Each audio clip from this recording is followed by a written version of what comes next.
Good morning students. आज जो है हमको लेवलिंग 2 वाला लेक्चर है हमारा। लेवलिंग फर्स्ट वाले लेक्चर में हमने जो भी लेवलिंग के ऑब्जेक्ट्स हैं वो पढ़े और उसके अलावा जो भी लेवलिंग के मेथड्स हैं, हम मेनली डायरेक्ट लेवलिंग यहाँ पे सीख रहे हैं। तो डायरेक्ट लेवलिंग यानी कि स्प्रिट लेवलिंग जो है वो 3 टाइप की होती है, डिफरेंशियल लेवलिंग, प्रोफाइल लेवलिंग और क्रॉस सेक्शनल लेवलिंग। तो उसके लिए हमने बहुत सारे टर्म्स जो हैं वो पढ़े कि स्टेशन क्या होता है, बैक साइड रीडिंग क्या होती है, फोर साइड रीडिंग क्या होती है, और उनको लिखने का जो प्रोसीजर है बुकिंग एंड रिड्यूसिंग लेवल, उसके लिए जो है हम आज करेंगे। तो there are 2 methods of booking and reducing the elevations of points from the observed staff reading. First है हाइट ऑफ इंस्ट्रूमेंट और सेकंड है राइज एंड फॉल मेथड। ये दोनों मेथड जो हैं बहुत इंपॉर्टेंट है, हाइट ऑफ इंस्ट्रूमेंट मेथड और राइज एंड फॉल मेथड। ठीक है, तो इसके अंदर हमको फर्स्ट क्या करना है, हमने लास्ट लेक्चर्स जो हैं उसमें ये डिस्कस किया था कि हाइट ऑफ इंस्ट्रूमेंट क्या होती है। हाइट ऑफ इंस्ट्रूमेंट जो है वो कैसे फाइंड आउट होती है कि जो नॉन एलिवेशन है, बेंचमार्क से अगर हम स्टार्ट करते हैं तो बेंचमार्क का एलिवेशन या तो नॉन होगा या फिर आपको क्या करना होगा, उसको अज्यूम करना होगा। तो एलिवेशन आपको नॉन है, वहाँ पे आपने जो है ये रखा, जो आप डायग्राम देखो ये वाला, ये बेंचमार्क है। ठीक है, तो ये बेंचमार्क पे अगर आपको ये एलिवेशन नोन है 240 और उसके बाद में आपने क्या किया, ये बैक साइड की रीडिंग है 2.024। अब इसमें आपने इसको ऐड किया तो ये आपके पास में हाइट ऑफ इंस्ट्रूमेंट आ गया, यानी कि elevation of benchmark plus backsight equal to height of instrument. तो ये जो मेथड है, अभी हम कर रहे हैं हाइट ऑफ इंस्ट्रूमेंट वाला मेथड, तो इसके अंदर हम यही डिस्कशन करने वाले हैं कि कैसे हाइट ऑफ इंस्ट्रूमेंट जो है वो फाइंड आउट करनी है। तो इसके लिए आप देखो, फर्स्ट आपने height of instrument find out करने के लिए क्या किया कि नॉन एलिवेशन में प्लस किया बैक साइड की रीडिंग और हाइट ऑफ इंस्ट्रूमेंट आपको मिल गया। उसके बाद में आपका नेक्स्ट पर्पस क्या है, इस पॉइंट का एलिवेशन निकालना। तो इस पॉइंट का एलिवेशन कैसे निकलेगा, आपने स्टाफ को उठा के यहाँ लेकर आए, यहाँ रखा और रीडिंग जो है नोट की, तो वो आ रहा है 1.420 और इस हाइट ऑफ इंस्ट्रूमेंट में से ये रीडिंग को आप माइनस कर दोगे। माइनस करते ही आपके पास इसका एलिवेशन आ गया। उसके बाद में आपको अगर इंस्ट्रूमेंट चेंज करना है तो इंस्ट्रूमेंट चेंज करके आप यहाँ लेकर आ गए। उसके बाद में क्या किया, इस स्टाफ को यहीं रहने दो क्योंकि आपको जरूरत पड़ेगी वापस नए हाइट ऑफ इंस्ट्रूमेंट की। भाई हाइट ऑफ इंस्ट्रूमेंट चेंज हो गया ना, लाइन ऑफ साइट चेंज हो गई अब हमारे पास में। अब नई लाइन ऑफ साइट क्या है, ये है, तो इसकी वैल्यू आइडेंटिफाई कैसे होगी, ये non elevation plus backsight की रीडिंग, इसको ऐड किया और यहाँ पे आपने जो है ये नया लाइन ऑफ साइट या हाइट ऑफ इंस्ट्रूमेंट आपको मिल गया। अब इस हाइट ऑफ इंस्ट्रूमेंट में से ये फोर साइड की रीडिंग है, इस रीडिंग को माइनस किया और यहाँ पे इसका आपको एलिवेशन मिल गया। उसके बाद में हमने यहाँ पे रखा, तो स्टाफ यहीं रखोगे, ऑटो लेवल को उठा के यहाँ ले आए। फिर उसके बाद में आपने क्या किया, बैक साइड की रीडिंग ली, इस एलिवेशन, अब ये एलिवेशन नॉन हो गया है तो नॉन एलिवेशन में आपने ये प्लस किया, तो ये जो रीडिंग आ रही है वो आपका नया हाइट ऑफ इंस्ट्रूमेंट है। और ये हाइट ऑफ इंस्ट्रूमेंट में से आप वापस से इस फोर साइड की रीडिंग को माइनस करोगे तो इसका एलिवेशन आ जाएगा। तो ये जो मेथड आपको है जिसके अंदर आप हाइट ऑफ इंस्ट्रूमेंट के थ्रू जो है इनके एलिवेशन फाइंड आउट कर रहे हैं, यानी कि हाइट ऑफ इंस्ट्रूमेंट या लाइन ऑफ साइट में से आपने माइनस किया फोर साइड की रीडिंग को, तो आपको एलिवेशन जो है वो वहाँ का मिल गया। तो ये जो मेथड है वो आपका हाइट ऑफ इंस्ट्रूमेंट कहलाता है। तो इसमें आप देखो, in this method the height of instrument is calculated for each setting of the instrument by adding backside to elevation of the benchmark. The elevation of reduced level of the turning point is then calculated by subtracting from HI यानी height of instrument the foresight. For next setting of the instrument, the height of instrument is obtained adding the backside taken on turning point 1 to its RL. The process continue till the RL of last point is obtained by subtracting the staff reading from height of the last setting of the instrument. तो ये पूरा आपका height of instrument है जो हमने इस पीछे वाली स्लाइड के डायग्राम के थ्रू समझा। फिर उसके बाद में आप देखो, ये एक टेबल है, किस तरह से हमको नोट डाउन करना है। तो फर्स्ट आपको स्टेशन बताना होगा कि ABCD जहाँ पे भी आपने रॉड को रखा है, स्टाफ को रखा है, उसी को स्टेशन बोलते हैं। स्टेशन की इसीलिए हमको सबसे पहले हमने ये सारी टर्म सीखी कि स्टेशन क्या होता है, बैक साइड क्या होता है, फिर एक इंटरमीडिएट साइड भी रहता है जिसमें क्या होता है फोर्थ साइड की तरह ही है, लेकिन अगर बहुत सारे जो हैं इसके अंदर आप प्रोफाइल लेवलिंग या आप मेनली देखोगे कि इंटरमीडिएट साइड में क्या होता है कि हर बार आपको इंस्ट्रूमेंट चेंज करने की जरूरत नहीं है। आपको क्या है, एक बार आपने ऑटो लेवल रखा, उसके बाद में बैक साइड की रीडिंग जो है वो ले ली और फिर वापस टर्न किया ऑटो लेवल को, और सामने आपके पास में स्टाफ रख रहे हो, तो ऐसा नहीं है आपने सिर्फ एक बार स्टाफ रखा और उसकी रीडिंग लेके आपको बार बार चेंज करना पड़ रहा है। अगर प्लेन आपका एरिया है, ज़्यादा अंड्यूलेशंस नहीं है, तो आप सामने की तरफ स्टाफ रखोगे, फर्स्ट रीडिंग लोगे, फिर और आगे मान लो 10 मीटर पे रखा आपने, वहाँ पे रखा और आपका इंस्ट्रूमेंट वहीं पे है, तो सेम हाइट पे आपका चल रहा है। ऐसी मान लो 4-5 रीडिंग्स आपने उसी लेवल मतलब ऑटो लेवल या हाइट ऑफ इंस्ट्रूमेंट वही चल रहा है और उस पर ले लिया, तो उस कंडीशन में जो हम रीडिंग है वो हम इंटरमीडिएट साइड पे रखते हैं। होता है एग्जैक्टली वो फोर्थ साइड की तरह ही वर्क करता है, लेकिन ये साथ में ये इसलिए रखा है। और फोर्थ साइड वाले कॉलम में हम तब रखेंगे जब हमको इंस्ट्रूमेंट जस्ट चेंज करना है कि अब इस यहाँ से हमको इंस्ट्रूमेंट चेंज करना है, ठीक है। तो back side, intermediate side, fourth side और हाइट ऑफ इंस्ट्रूमेंट और आरएल लास्ट में हम क्या फाइंड आउट कर रहे हैं, आरएल एलिवेशन से तो फाइंड आउट कर रहे हैं। तो जैसे मान लो आप अब एक इस टेबल के हिसाब से आप एक तरह से अपने दिमाग में बनाओ कि क्या एग्जैक्टली चल रहा है। फर्स्ट पॉइंट आपका ए है, ए पॉइंट को हमने क्या माना है, बेंचमार्क। बेंचमार्क यानी कि जिसका एलिवेशन आपको या तो पहले से पता है और या फिर जो है आप उसको अज्यूम कर लो कि हमने 100 मीटर जो है उसको अज्यूम कर लिया, या यहाँ पे जैसे इन्होंने अज्यूम किया या पहले से इनको पहले से क्या पता है, फर्स्ट ये पता होगा हमें 560.5, ये हमें फर्स्ट नोन रहेगा। ये टेबल पहले से पूरी फिल है, इसलिए क्या है ना कि जो मैं इंस्ट्रक्शन बता रही हूँ उनको ध्यान से सुनो। फर्स्ट पॉइंट है ए क्या है, बेंचमार्क। बेंचमार्क यानी कि रेफरेंस पॉइंट, इसके ऊपर स्टाफ रखा हुआ है और इसकी रीडिंग क्या है हमको पहले से नोन है। इसका आरएल रिड्यूस लेवल या एलिवेशन जिसको बोलते हैं वो कितना है 560.5। अब हमको क्या करना है, इस आरएल में इस बैक साइड की रीडिंग को ऐड आप करोगे, प्लस करोगे, तो आपको हाइट ऑफ इंस्ट्रूमेंट मिलेगा। हाइट ऑफ इंस्ट्रूमेंट क्या होता है, elevation of benchmark plus backsight is equal to height of instrument, ठीक है। फिर उसके बाद में आपको एक हाइट ऑफ इंस्ट्रूमेंट मिल गया। फिर आपने क्या किया, आगे की तरफ रॉड को ले गए, भाई पहले पीछे की तरफ था, आपने बैक साइड की रीडिंग ली ऑटो लेवल से और उससे लाइन ऑफ साइट मिल गई। अब लाइन ऑफ साइट ऐसे घुमा दोगे वापस ऑटो लेवल को पूरा, तो लाइन ऑफ साइट की हाइट तो वही रहेगी जो हमारी इसमें आई है 561.365। तो ये लाइन ऑफ साइट, अब आगे रॉड रखी हुई है आपके पास में, आगे की तरफ अगर हमने जो स्टाफ रखा है तो इसमें आप क्या करोगे, जो रीडिंग लोगे, जैसे रीडिंग क्या आई, ये आपके पास में 2.105 आया है, तो इस रीडिंग को आप क्या करोगे, इस हाइट ऑफ इंस्ट्रूमेंट में से माइनस कर दोगे, तो आपके पास में नया आरएल आ जाएगा। ये आरएल है उस नेक्स्ट पॉइंट का, बी पॉइंट का। अब क्या हुआ कि बी पॉइंट पे ही वापस से ये तुम देखो यहाँ बैक साइड पे रीडिंग लिखी हुई है, इसका मतलब क्या है, ये टर्निंग पॉइंट है, टर्निंग पॉइंट या चेंजिंग पॉइंट। यानी यहाँ पे बैक साइड की रीडिंग ली, एक फोर्थ साइड की रीडिंग ली और ऑटो लेवल को उठाया और आगे की तरफ रखा, तो वापस से आपको जहाँ पे फोर्थ साइड लिया है वहीं पे आपको वापस घुमा के और वापस से आपको क्या लेना है, ऑटो लेवल पे ये रीडिंग बैक साइड में लेनी है। और ये बैक साइड की रीडिंग इसमें आप ऐड कर लोगे इसको, तो क्या होगा, नया हाइट ऑफ इंस्ट्रूमेंट आएगा। वो हाइट ऑफ, क्योंकि हमने यहाँ पे चेंज किया है ना, जहाँ पे फोर्थ साइड और बैक साइड की रीडिंग्स है वहाँ आपको पता चलेगा कि वहाँ इंस्ट्रूमेंट चेंज हुआ है। या फिर आप यहाँ पे भी मार्क कर सकते हो कि TP1, ये फर्स्ट हमारा TP1 हो गया।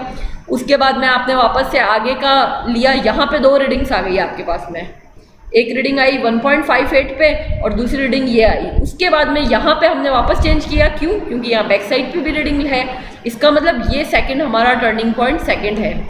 उसके बाद में वापस से हमने इंस्ट्रूमेंट चेंज किया और ये नया, इसीलिए हमने जितनी बार भी हमने हाइट ऑफ ये चेंज किया है उतना फर्स्ट हाइट ऑफ इंस्ट्रूमेंट उसके बाद 3 बार चेंज किया है, 1 2 3, तो 3 नए हाइट ऑफ इंस्ट्रूमेंट आ गए अपने पास में।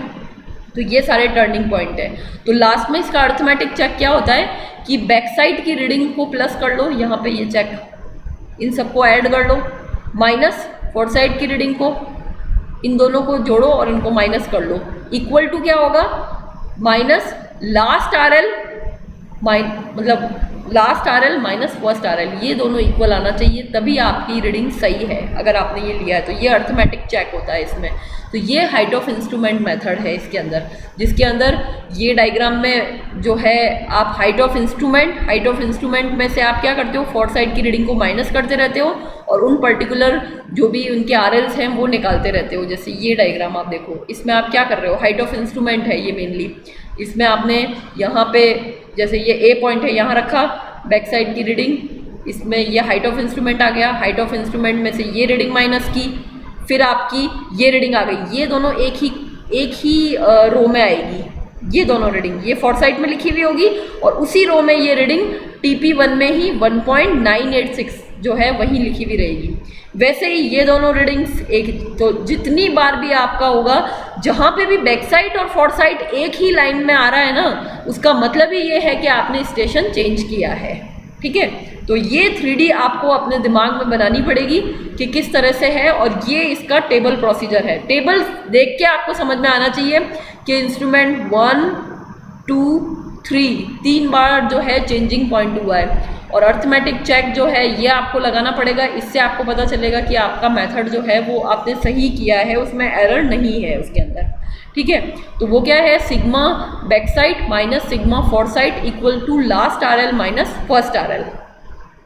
उसके बाद ये तो हो गया हाइट ऑफ इंस्ट्रूमेंट। फिर नेक्स्ट मेथड है हमारा rise and fall method. Rise and fall method क्या है कि यहाँ तो हमने क्या किया, हाइट ऑफ इंस्ट्रूमेंट के थ्रू हमने फोर्थ साइड को माइनस करते गए और एलिवेशंस जो भी आ रहे हैं उनको फाइंड आउट करते गए। इसमें क्या है कि जो भी रीडिंग्स आ रही है उसके थ्रू हमको ये पता करना है कि ये राइज हुआ है या फॉल हुआ है।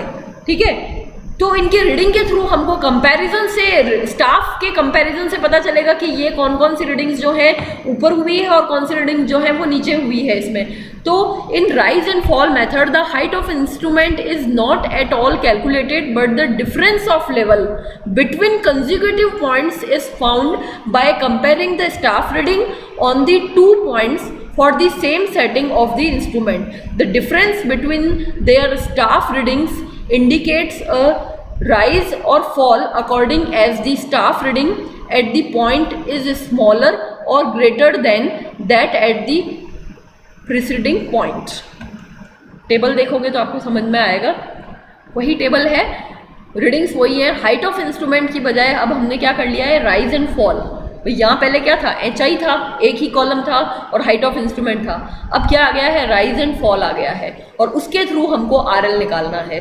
तो राइज एंड फॉल कैसे निकालोगे, इन स्टाफ की रीडिंग से, कि आपने क्या किया, फर्स्ट जो रीडिंग आई है आपके पास, फर्स्ट RL आपको दे रखा है इसके अंदर। ठीक है, उसके बाद में ये दो रीडिंग्स है, 2.105 माइनस 0.865 किया, इसमें से ये माइनस किया, यानी कि ये रीडिंग ज़्यादा कब आई भाई, स्टाफ की रीडिंग ज़्यादा कब आएगी, जब स्टाफ अंदर की तरफ है, फॉल है, मतलब नीचे डिप्रेशन ज़्यादा है, तभी तो रीडिंग ज़्यादा आएगी आपकी। तो ये ज़्यादा रीडिंग आई है, इसमें से ये माइनस किया तो आपके पास में क्या आया, इसको फॉल बोलोगे।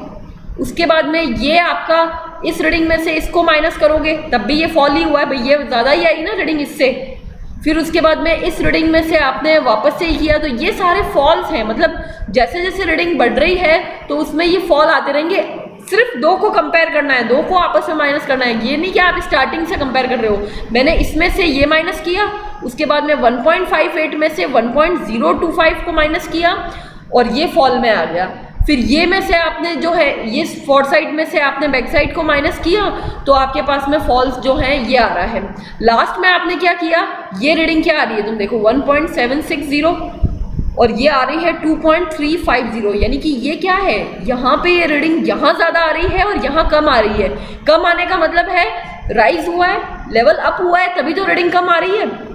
जो वो स्केल है वो रीडिंग कम कब आएगी, जब राइज हो रहा है, तो तब उस कंडीशन में आप देखो ये आप आगे रखोगे और इसको माइनस करोगे तो नेगेटिव में आएगा ऑब्वियसली। तो माइनस तो इनको 2.355 में से ये माइनस करना है। अब हमने रिवर्स माइनस किया है, इसमें से ये माइनस किया है तो क्या आ गया, राइज आ गया। तो ये राइज जो है आ गया। अब इसमें भी अर्थमेटिक चेक जो है वो ऐसे लगता है, इसमें sigma rise minus sigma fall और फिर उसके बाद में first RL minus last RL और sigma BS minus sigma FS, ये अर्थमेटिक चेक भी इसके अंदर लगता है। तो ये राइज एंड फॉल है। हाइट ऑफ इंस्ट्रूमेंट की बजाय जो स्टाफ की रीडिंग आ रही है ना, उनको आपस में हम देखते हैं कि कौन सी, यहाँ four side minus back side हो रहा है तो फॉल होता जा रहा है, और यहाँ पे ये बैक साइड जैसे ही ज़्यादा आ गई फोर साइड से, यानी कि ये राइज हुआ है यहाँ पे, ठीक है। फिर उसके बाद में हमारा नेक्स्ट आता है प्रोफाइल लेवलिंग, ठीक है। तो ये दो मेथड जो थे, height of instrument and rise and fall, ये क्या है, ये मेथड है बुकिंग का मेथड, कि हमको कोई भी रीडिंग जो है वो किस तरह से नोट डाउन करनी है। अब ये जो प्रोफाइल लेवलिंग हम करेंगे, तो प्रोफाइल लेवलिंग में कहाँ मुझे एलिवेशन लिखना है, कहाँ मुझे हाइट ऑफ इंस्ट्रूमेंट लिखना है, राइज एंड फॉल कहाँ पे लिखना है, फिर इसका चेक कैसे लगाना है, तो ये तो हमने प्रीवियस वाले स्लाइड्स में सीख लिया कि क्या है। प्रोफाइल लेवलिंग में भी यही टेबल्स काम में आएगी, सेम टेबल्स ही काम में आएगी। प्रोफाइल लेवलिंग का मतलब क्या होता है, जैसे डिफरेंशियल लेवलिंग है, डिफरेंशियल लेवलिंग में हमने क्या किया, पॉइंट्स के जो एलिवेशंस है वो फाइंड आउट करने थे, कि कुछ पॉइंट्स हमको दे दिए और उनके एलिवेशंस जो हैं, वर्टिकल हाइट जो है वो कितनी है वो फाइंड आउट करनी है। लेकिन प्रोफाइल में क्या होगा कि आपको वर्टिकल हाइट के साथ साथ वर्टिकल हाइट आप कितनी डिस्टेंस पे ले रहे हो ये भी पता। भी प्रोफाइल आप कैसे बना सकते हो, किसी का भी प्रोफाइल आप तभी बना सकते हो ना, जैसे लॉन्गिट्यूडनल प्रोफाइल रोड का बनाना है, तो जीरो, मान लो स्टार्टिंग पॉइंट हमने जीरो अज्यूम किया, जीरो पे उसकी हाइट क्या है, उसके बाद में 5 मीटर पे उसकी हाइट क्या है, 10 मीटर पे उसकी हाइट क्या है, 15 मीटर पे हाइट क्या है, 20 मीटर पे हाइट क्या है। तो इसका प्रोफाइल आप कैसे बना सकते हो, x की तरफ आ जाएगी डिस्टेंसेस और y की तरफ आ जाएगा उसका जो एलिवेशन है, तभी तो आप उसका प्रोफाइल बना सकते हो कि कैसा लॉन्गिट्यूडनल प्रोफाइल है उसका। तो वो जो लेवलिंग है वो हमारी प्रोफाइल लेवलिंग में होती है। तो इसके लिए हमको क्या, हॉरिजॉन्टल डिस्टेंसेस जो है वो भी हम आइडेंटिफाई करते हैं। नीचे की तरफ हम जो टेप लेके और आप जो है पहले मार्क करते हो कि कितनी कितनी मीटर पे आपको जो है एलिवेशंस फाइंड आउट करने हैं। तो एलिवेशंस फाइंड आउट करने के लिए हर एक मीटर पे आप चौक से या जो भी आपके पास में वाइट पाउडर है उससे आप लॉन्गिट्यूडनल प्रोफाइल लाइन बनाओगे। उस लाइन पे 5 जो भी डिफरेंस आप जो भी लेना चाहते हो, अगर सिंपल एरिया है, प्लेन एरिया है, तो वहाँ पे क्या होगा कि आप जो इंटरवल्स है वो ज़्यादा ले सकते हो, 20 मीटर के भी ले सकते हो। लेकिन अगर अनड्यूलेशन ज़्यादा है, बहुत ज़्यादा वेरिएशन है, तो आपको हर एक एलिवेशन देखना पड़ेगा कि भाई कौन सा ऊपर है कौन सा नीचे है, क्योंकि सब पे वर्क करना है। रोड में ऐसा तो है नहीं कि अचानक कोई सडनली बहुत ऊपर आ गया, उसका आपने लेवल लिया ही नहीं लोगे तो आपकी जो कैलकुलेशन है वो गड़बड़ हो जाएगी। और कई बार इंटरवल्स में क्या होता है, हॉरिजॉन्टल डिस्टेंस में आप वेरिएशन भी कर सकते हो। कई बार प्लेन एरिया आएगा और कई बार अनड्यूलेटेड आएगा, तो उसके अकॉर्डिंग अगर यहाँ अनड्यूलेशन ज़्यादा है तो जो इंटरवल है वो कम ले लो और कम इंटरवल पे स्टाफ रख के और उनकी रीडिंग ले लो। तो हमको हॉरिजॉन्टल डिस्टेंस भी मेजर करनी है उसमें और एलिवेशंस तो निकालनी है। एलिवेशन निकालने का तो वही तरीका है, बस इसमें एक और चीज़ हो गई है कि नीचे हॉरिजॉन्टल डिस्टेंसेस जो हैं वो भी हमको इसके अंदर लेनी रहती है, ठीक है। तो profile levelling is the process of determining the elevations of points at short measured intervals along a fixed line such as the center line of a railway, highway, canal or sewer. The fixed line may be a single straight line or it may be composed of a succession of straight lines or of a series of straight lines connected by curves. It is also known as longitudinal sectioning. By means of such sections, the engineers is unable to study the relationship between the existing ground surface and the level of proposed construction in the direction of its length. तो ये mainly जो last point है वो एक तरह से आपका levelling के दोनों ऑब्जेक्ट्स बता रहा है, यानी कि किसी भी जो इंजीनियर है उसके लिए एग्जिस्टिंग पॉइंट, मतलब पहले तो उसके एलिवेशंस को फाइंड आउट करना एक वर्क है उसके लिए, उसके बाद में उस एलिवेशन को फाइंड आउट करने के बाद में जो हमने डिसाइड किया है कि इसका लेवल जो है वो रोड का क्या रहेगा या सीवर लाइन का जो लेवल है वो डिसाइडेड है कि भाई ये इस लेवल से हम बना रहे हैं, तो वहाँ तक उन लेवल्स को लेकर आना यानी पॉइंट्स को एस्टेब्लिश करना, ये दोनों जो है उसके लिए हमारा प्रोफाइल लेवलिंग जो है वो बहुत इंपॉर्टेंट है। क्योंकि हमको हॉरिजॉन्टल डिस्टेंस भाई ये तो पता होना चाहिए ना कि 5 मीटर पे या 7 मीटर पे या 8 मीटर पे ये एलिवेशंस हैं, ऊपर हैं, अगर हमारे जो हमने प्रपोज कंस्ट्रक्शन लाइन है उससे ऊपर है तो एक्सकेवेशन करना है, और अगर उससे नीचे की तरफ आए हैं एलिवेशन, तो हमको क्या करना है, फिल करना है। तभी तो हम प्रपोज कंस्ट्रक्शन लाइंस जो हैं उस तक लेवल लेके आ पाएंगे। इसीलिए जो हमने स्टार्टिंग में डिस्कस किया था कि लेवलिंग के ऑब्जेक्ट क्या है, to find out the elevation, और second to establish the point at a given elevation. ठीक है, तो ये देखो आप, ये डायग्राम अब आप ध्यान से देखोगे तो ये प्रोफाइल है। अब इसमें आपको ये दिख रहा है एग्जैक्टली क्या है, ये आपको कब पता चलेगा रोड का। एक तो आप अपनी आई जजमेंट से पता करते हो कि हाँ ये जो लेवल है ये चल रहा है, लेकिन उसके लिए भी आप रोड के बिल्कुल लॉन्गिट्यूडनल सेक्शन में खड़े हो, ये तो ज़रूरी नहीं है ना साइड में। ये आपको क्या करना है, यहाँ खड़े रहोगे आप, और यहाँ से आपको देखना है रोड का जो कौन सा पार्ट ऊपर नीचे और ऐसे तरह से जा रहा है, पर एग्जैक्ट रीडिंग्स हमको चाहिए। तो उसके लिए फर्स्ट क्या किया, फर्स्ट आप क्या करोगे, ये L1 यानी आपने क्या रखा है, लेवल रखा है अपना, ये ऑटो लेवल यहाँ रखा हुआ है। ठीक है, ऑटो लेवल रखा, और बेंचमार्क, बेंचमार्क यानी कि जिसकी रीडिंग हमको नोन है, बेंचमार्क की रीडिंग ली, जिसका RL हमको पता है। इस डायग्राम में तुम देखो इसका RL क्या है, ये बेंचमार्क है, इसका RL है 210.455। ठीक है, तो यहाँ पे इस बेंचमार्क में आपने स्टाफ रखा, स्टाफ में रीडिंग आई 2.045, तो 210.455 प्लस 2.045 ये क्या आ जाएगा, ये हाइट ऑफ इंस्ट्रूमेंट आ गई अपने पास में। अब उसके बाद में यहाँ मतलब RL, यहाँ पे आपने बैक साइड बेंचमार्क पे बैक साइड की रीडिंग लेके आपने हाइट ऑफ इंस्ट्रूमेंट निकाल लिया। अब हाइट ऑफ इंस्ट्रूमेंट निकालने के बाद में फर्स्ट आपने ये फॉर साइड लिया, ये फॉर साइड लिया, 1 2 3 4 फॉर साइड की रीडिंग ली, और उन सब रीडिंग्स को हाइट ऑफ इंस्ट्रूमेंट में से माइनस करते ही आपके पास में इनके एलिवेशंस आ जाएंगे। उसके बाद में आपने क्या किया, अब यहाँ पे इंस्ट्रूमेंट चेंज किया, इंस्ट्रूमेंट यहाँ पे चेंज किया। फर्स्ट आपका यहाँ L1 यहाँ रखा हुआ था, सेकंड अब आपने चेंज किया यहाँ पे।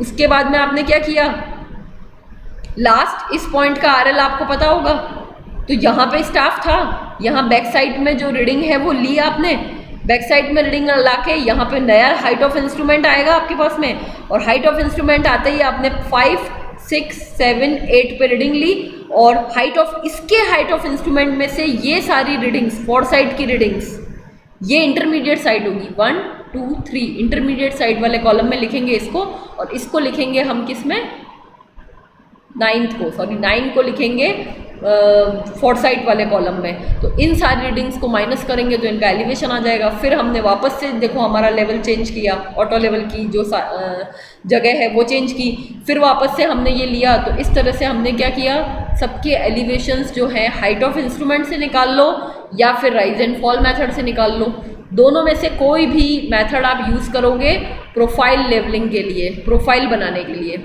और उसके बाद में हमारे पास में जो है प्रोफाइल कैसे बनेगी, इन सब की जो रीडिंग्स है ना, इन सब के जो लेवल्स आएंगे उसके अकॉर्डिंग नेक्स्ट जो है हमारी लेवल देखो प्रोफाइल लेवलिंग में।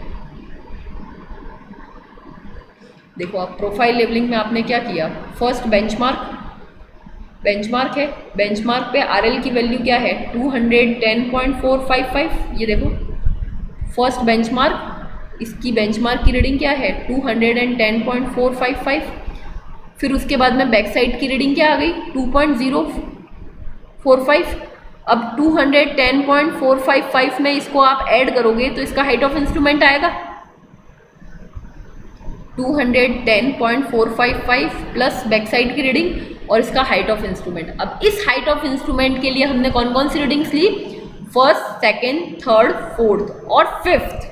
ये वाली यहाँ क्यों आई, क्योंकि इसके बाद में हमको इंस्ट्रूमेंट चेंज करना था। तो देखो ये वाली लाइन जो दिख रही है ना तुम्हें, ये वाली लाइन, ये टर्निंग पॉइंट है। टर्निंग पॉइंट यानी कि आपकी फॉर साइड और बैक साइड की रीडिंग एक ही रो में आ रही है, और इसके अलावा ये सारे इंटरमीडिएट साइड में कब, ये इसका मतलब ये है कि आपको चेंज करने की जरूरत नहीं है। और जैसे ही आपका यहाँ पे आया इसका मतलब आप चेंज करने वाले हो, तभी आपने क्या किया, इसको फॉर साइड की रीडिंग में लिख लिया, क्योंकि आपको पता है ना कि कहाँ चेंज करना है। ये तो जो रीडिंग ले रहा है उसी को पता है कि कहाँ ज़रूरत है कि इंस्ट्रूमेंट कहाँ आगे की तरफ रखने की ज़रूरत है, कि अब आगे से रीडिंग नहीं दिख रही है तो कितनी रीडिंग के बाद नहीं दिख रही है, ये वो खुद ही डिसाइड करेगा जो सर्वे कर रहा है। तो उसने क्या किया, जहाँ तक दिख रहा है तब इंटरमीडिएट साइड पे लिखा, और उसके बाद में यहाँ पे आ गया फॉर साइड पे। तो तुम रीडिंग में देखो, ये यहाँ पे ये फॉर साइड, ये वाला ये वाली रीडिंग जो है 4th रीडिंग 5th तक आया, और उसके बाद में ये यहाँ पे ये दोनों रीडिंग आपकी यहाँ पे आ गई, ये वाली, ये दिख रहा है तुम्हें, ये सेम है TP1।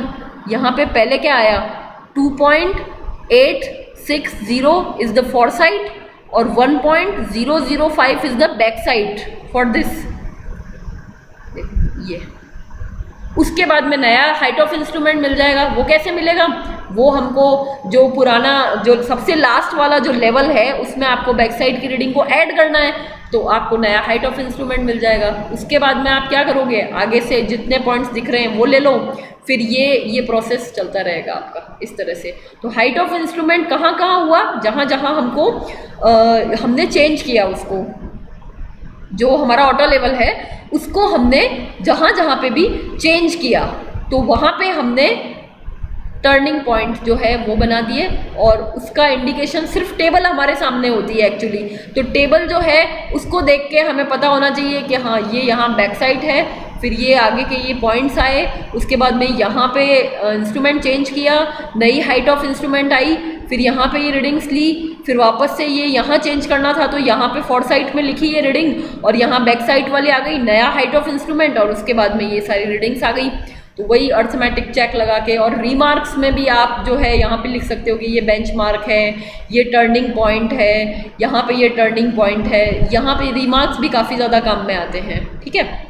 तो ये एक सेम पैटर्न जो है वो हम इसके अंदर रखते हैं। तो क्या है, क्योंकि प्रोफाइल हमको किसी भी हमारे कंप्यूटर पे बनानी है, चाहे ग्राफ पे बनानी है, तो कुछ ना कुछ डेटा सिस्टमेटिक लिखा हुआ होगा तभी तो हम बना पाएंगे उसमें, ठीक है। तो ये आपका level field notes for profile levelling हो गया।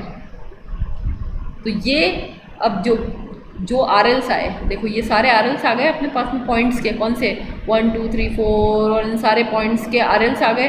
तो इन आरएल्स का जो ग्राफ है वो आपने बना दिया, डिस्टेंस इन्होंने दे ही रखी है, देखो इसमें डिस्टेंस होती है, 0 से स्टार्ट किया 10 मीटर पे, 20 मीटर, 35 मीटर, 45, और ये सारे डिस्टेंसेस दे रखी है। ये एक्स पे आ गई और ये आ गया वाई पे। तो एक्स में तो ले लोगे डिस्टेंस और वाई में ले लोगे वर्टिकल एलिवेशंस का जो डिफरेंस है वो ले लोगे। तो ये हमारा प्रोफाइल लेवलिंग बन गया। अब देखो, अब मान लो आपने डिसाइड कर लिया कि ये तो डेटम है जो रेफरेंस पॉइंट है उसके थ्रू। अब मान लो आपने ना डिसाइड किया कि यहाँ एक बीच में लाइन खींच के, ये तो हो गया एग्जैक्ट प्रोफाइल। अब इसमें ये देख के और आपको एक डिसीजन लेना पड़ता है कि कौन सा आपको प्रपोज कंस्ट्रक्शन लाइन रखनी है। तो जो इस प्रपोज कंस्ट्रक्शन लाइन से ऊपर की तरफ आएंगे वो तो होंगे एक्सकेवेट, और जो इससे नीचे की तरफ आएंगे उनमें होगी फिलिंग, तभी तो एक लेवल पे आ पाएगा ये सारा। इसको, ये है तुम्हारा profile levelling for this particular longitudinal section है ये। तो मैंने बताया था ना कि लॉन्गिट्यूडनल सेक्शन हो गया। अब रोड ऐसा तो नहीं है सिर्फ लॉन्गिट्यूडनल सेक्शन में लगेगी, भाई ये एक लाइन थोड़ी नहीं है कि सिर्फ एक लाइन जो है रीडिंग लेके और आप जो है प्रोफाइल बना दोगे। क्रॉस सेक्शन में भी तो बनेगा, विड्थ भी होती है रोड की। तो रोड की विड्थ के लिए जो अब हम नेक्स्ट लेवलिंग पढ़ रहे हैं वो तुम्हारी क्रॉस सेक्शनिंग होती है। क्रॉस सेक्शनिंग में क्या होता है कि जो भी आपका रोड का लेफ्ट हैंड साइड और राइट हैंड साइड में भी आप पॉइंट्स लेते हो उसमें एलिवेशन के लिए, तो उसको भी आपको लेवल करना है। भाई 200 फीट को पूरा लेवल करना है, जितना भी विड्थ है उसको। तो उसके लिए हमको उसका एलिवेशन तो पता होना चाहिए ना कि कौन सा ऊपर है कौन सा नीचे है, एक्सकेवेशन कहाँ करना है, फिलिंग कहाँ करनी है, तभी पता चलेगा जब हम पहले से फाइंड आउट करेंगे उसको। तो ये हम क्या करते हैं क्रॉस सेक्शनिंग में जो है वो करते हैं। तो पहले डायग्राम देख लो तुम लोग, ये चल रहा है आपका प्रोफाइल के लिए। भाई 0 10 20 30 ये है प्रोफाइल के लिए, और जो इसके 90 डिग्री पे आ रहा है यहाँ पे ये क्रॉस सेक्शनिंग है। इनके लेवल्स भी अपने को जैसे मान लो 1 मीटर पे, 2 मीटर पे और 3 मीटर पे, ये हो गया राइट हैंड साइड, और 1 मीटर पे, 2 मीटर पे, 3 मीटर पे ये हो गया लेफ्ट हैंड साइड। ऐसे ही नेक्स्ट वाले पे लेफ्ट साइड और राइट साइड, लेफ्ट साइड और राइट साइड। तो ये पूरी विड्थ वाइज भी आपको इसके एलिवेशंस पता चल जाएंगे। तो क्रॉस सेक्शनिंग क्या होती है? Cross sectionings are run at right angles to the longitudinal profile and on either side of it for the purpose of lateral outline of the ground surface. They provide the data for estimating quantities of earthwork and for other purposes.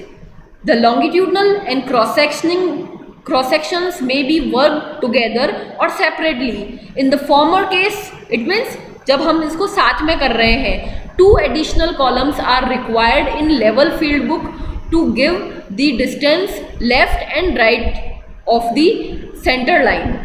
To avoid confusion, the booking of each cross section should be entered separately and clearly and full information as to number of cross sections. ये field book को fill करना, columns में कौन सी चीज़ कहाँ कहाँ पे आएगी, ये बहुत ज़्यादा इंपॉर्टेंट है कि बैक साइड की रीडिंग कौन सी है, फोर साइड की रीडिंग कौन सी है। तो इसके लिए फील्ड बुक को फिल करना बहुत ज़्यादा इंपॉर्टेंट है, क्योंकि अगर आपने थोड़ी सी भी इसमें गलती कर दी तो आपका जो प्रोफाइल आप बनाने वाले हो वो सारा जो है वो ढंग से नहीं बन पाएगा। तो आपका अगर इनिशियल सर्वे ही रॉन्ग जाएगा तो आप जो है प्रपोज जो भी रोड बना रहे हो उसके डेटास जो हैं वो इसमें गलत हो सकते हैं। तो इसीलिए इसको बहुत ज़्यादा केयरफुली करना बहुत ज़्यादा ज़रूरी है। तो ये डायग्राम भी हमने डिस्कस कर लिया। ये देखो, ये इस तरह से बनाते हैं। अब जैसे मान लो आपका 0 पॉइंट जो फर्स्ट पॉइंट है उसके लेफ्ट हैंड साइड में 3 रीडिंग मैंने लेफ्ट पे ली और 3 रीडिंग मैंने राइट पे ली, ठीक है। उसके बाद 20 मीटर पे 3 रीडिंग मैंने लेफ्ट पे ली और 3 रीडिंग मैंने राइट पे ली। ये सिर्फ 2 ही एक बार के लिए बता रहा है कैसे।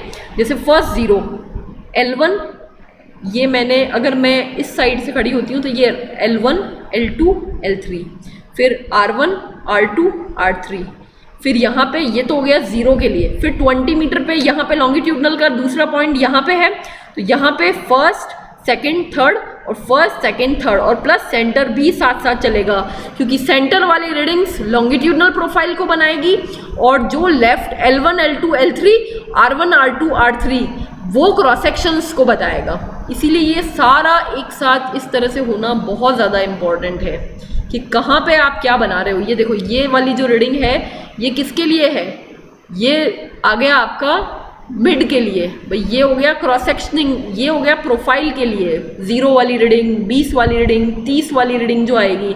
और ये क्या हो गए 3, 6, 5 और ये वाले जो आएंगे इनके सामने जो भी RLs लिखे हुए हैं, ये RL किसके हैं, ये RL1 मतलब L1 L2 L3, फिर R1 R2 R3।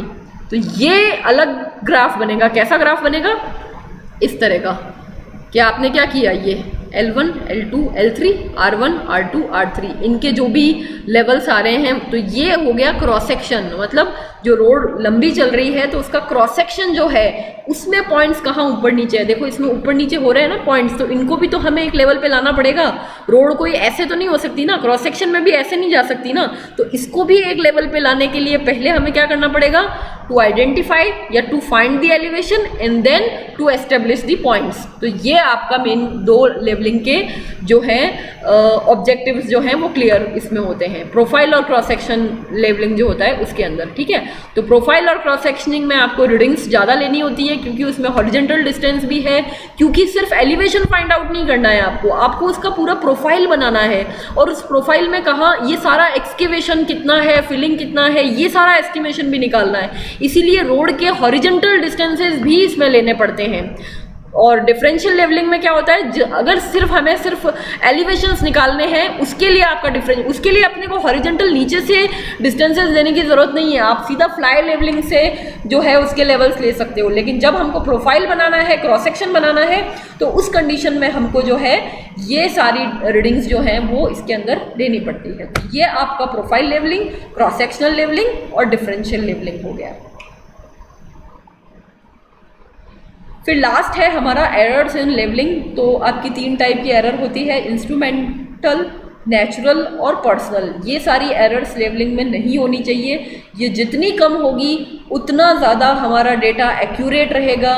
इन सबको हम अवॉइड कर सकते हैं। इंस्ट्रूमेंटल एरर जो है वो इंस्ट्रूमेंट आपका परफेक्ट होना चाहिए, उसमें जो ये एरर्स इसमें बता रखी है वो सारी इसमें नहीं होनी चाहिए। तो जो जिस भी कंपनी का आप ले रहे हो उसमें कैलिब्रेशन और ये सारी चीज़ें बिल्कुल परफेक्ट होनी चाहिए। नेचुरल जो है वो तुम्हारा जैसे अर्थ्स कर्वेचर, एटमॉस्फेरिक रिफ्रैक्शन, इसके लिए करेक्शंस जो हैं वो ऑलरेडी सर्वेइंग में दे रखे हैं, तो वो करेक्शंस हमको उसके अंदर जो हैं वो करने हैं उसमें, ठीक है। और पर्सनल में है कि आप कितना अच्छे से हैंडल कर रहे हो। पर्सनल एरर्स जो भी हैं कि आपने लेवल किया नहीं किया या रीडिंग आपने स्किप कर दी, तो ये सारी एरर्स जो है, ये एरर्स जितनी कम होंगी उतनी लेवलिंग जो है वो हमारी परफेक्ट रहेगी इसमें। तो इस तरह से ये हमारे लेवलिंग जो है कंप्लीट हो गया है। लेवल 1 और लेवलिंग 2 वाले दोनों लेक्चर्स में। Thank you.